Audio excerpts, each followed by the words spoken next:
Britain First leader who Trump retweeted ordered to avoid rallies. The leader of the Britain far-right group, don't get me started, whose anti-Islamic social media posts were retweeted by US President Donald Trump, was ordered on Thursday not to appear within 500 metres of a rally until a criminal case in Northern Ireland is finished. And that's probably what they want. They want the movement to die. Jaden Frayden, deputy leader of the fringe anti-immigration Britain First group, appeared in a court in Belfast to face charges of using threatening, abusive or insulting words in a speech at a rally in the city in August. Just a quick question. When Muslims do their own rallies and they go through and they use threatening, abusive or insulting words, are they going to be arrested as well? Trump's sharing of her anti-Muslim video posted on Twitter, anti-Muslim, maybe. But at the very least, it was 2 out of the 3 videos were actually accurate. And the third one, well, okay, sure, he wasn't an immigrant, but they won't release his religion or his name. So, yeah, he might be a national, for example, but what religion is he? Was he a Muslim? Because a lot of people seem to get hung up on this. He wasn't an immigrant. Well, was he or wasn't he? But anyway. Trump's sharing of her anti-Muslim video posted on Twitter provoked outrage in Britain last month, drawing a sharp rebuke from Prime Minister Theresa May and straining relations between 2 close allies on the global stage. Anti-Muslim? A bit of a stretch, really, wasn't it? At the end of the day, they were showing light on some of the dark corners of Muslim religion, and that's what they didn't like. They did not like the fact that President Trump retweeted these videos. They weren't upset about the content. They were upset at the fact that President Trump retweeted it and it was seen by millions of people because it made the Muslims look bad. Which, technically, it should. 2 of those 3 videos were exactly what she said. They were ISIS throwing gay guys off roofs. That is actually accurate. And the ISIS smashing the Christian statues and the Christian Virgin Mary. That is actually what actually happened. I've got the 2 videos showing here. And the third one, well, okay, sure, he wasn't an immigrant per se, but they won't release his name and they won't release his religion. Can you guess what religion he might be? If they're not releasing it, what religion do you think he is?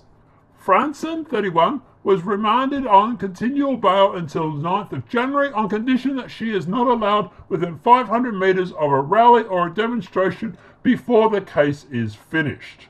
An attempt by police to restrict Franson's use of social media, Twitter and Facebook, was rejected by the judge. Good, and it should.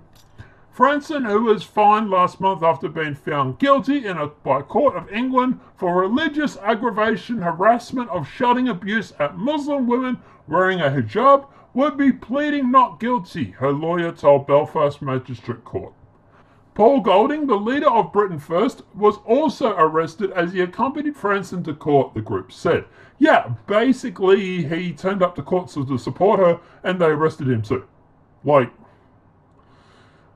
Don't even get me started on that. The police service of Northern Ireland said the 35-year-old man was detained for questioning over his speech at the same rally in Belfast in August. Yes, Ireland, the only place where you can be arrested for speaking the truth. Golding, 35, is a former senior figure in the far-right British National Party. I wouldn't go calling it far-right, but anyway. And founded Britain First in 2011. The group describes itself as a patriotic political party and a street movement, but critics denounce it as a far-right racist organisation. Okay, so let's deal with this whole racist thing. They're claiming they're racist because they don't like Muslims. That doesn't actually make you racist. But I know you've heard this statement and you keep harping on about it, but we'll say it again. Islam is not a race. It's a religion. It is an ideology. You can't be racist towards a Muslim because they are many different mixed races. So it's not racist to be against Islam. And while, yes, it's true that a lot of people that do turn up to the rallies are predominantly white, there is also people of colour and whatnot who are also a member of this group. So you can't exactly be a racist or a far-right racist organisation when you literally have black people to turn up to protest with you and you welcome them with open arms. In fact, the group has actually said this. Excuse me, how do I join Britain's First? You can join. Pardon? You can join. Can I join? Yeah, of course you can. Can I join? Of course you can Yeah, join. can I join dressed like this? You can join dressed like that. Yeah. Listen, I have absolute sympathy for you. Okay. Because I understand that this is the symbol of oppression. So at the end of the day, how's she a racist when she's welcoming everybody with open arms? You can't be. The other people they don't want is they don't want Muslims or Islam taking over the UK. And I don't want that either. I don't want Islam taking over the US, the UK, Australia, Britain, everywhere. And because whether you like Britain First or not, freedom of speech.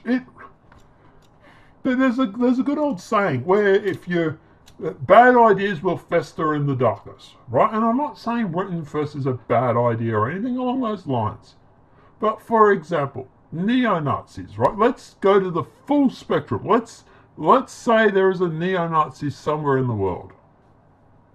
If you don't challenge that idea, he will be able to persuade people. He will gather people into his movement. So at the end of the day, challenging people's ideas in a public forum is the best way to stop a movement. If it's a movement of bad ideas, it will be exposed and the movement will die out. And this anti-freedom of speech shit that's going around at the moment, you are going to just literally force people to go through and do underground movements. I can be arrested in my country that I'm in at the moment for this stuff, this exact same stuff. It hasn't stopped me. You know what it does? Makes me a talking raccoon instead. Guess what? I'm still fucking here. I'm still talking about it, and I'm still going to talk about it. So at the end of the day, you don't stop anything. You really don't. You just force the movement underground. But guys, let me know what your thoughts are in the comment section below. Do you think Britain First is far right? Do you think that they should be in jail, or do you think this is just trumped up charges and the government's trying to get rid of them? Let me know what your thoughts are in the comment section below. If this video has been helpful, please smack a like. If you're new to the channel, welcome and subscribe. And apart from that, guys, I'll see you in the next demonetized video from YouTube. Have a great day and enjoy.